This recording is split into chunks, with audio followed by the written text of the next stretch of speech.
Hey, welcome to our next edition of Got Questions.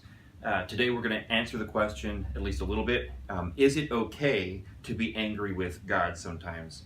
I think this is a great question because we all struggle with these moments of disappointment. I want to start by answering from Jonah's life. Jonah, the prophet, swallowed by a whale, but his story does not turn out so well for him. After preaching to the city of Nineveh, God does exactly what Jonah fears God will do, and he saves them from destruction, and this is how Jonah responds. It says, "But to Jonah this seemed very wrong, and he became angry. He prayed to the Lord, 'Isn't this what I said, Lord, when I was still at home?'" And he vents to God about the whole thing. In fact, he says, "Now, Lord, take away my life, for it is better for me to die than to live." And the Lord replied, "Is this right for you to be angry?"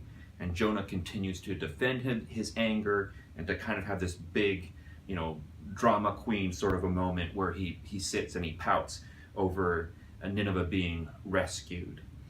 So as the story lays out, it seems that no, this kind of anger against God is not beneficial, it's not good, it's not what he wants for us. And so I would avoid the Jonah kind of anger wherever I possibly could.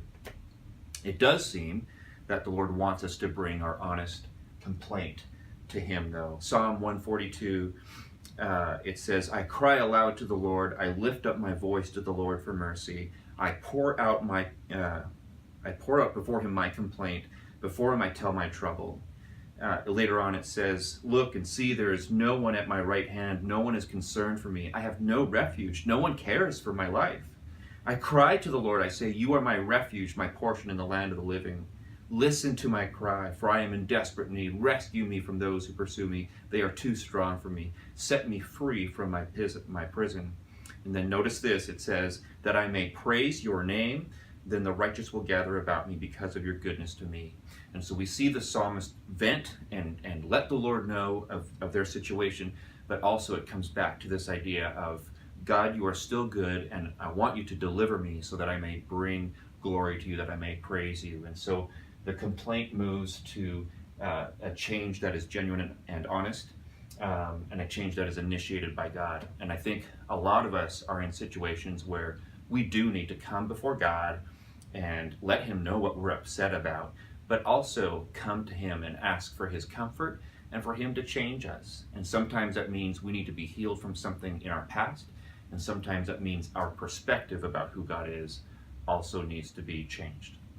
Thanks for watching. I want to invite you to come on Sunday as we answer questions about engaging with the world while hanging on to truth.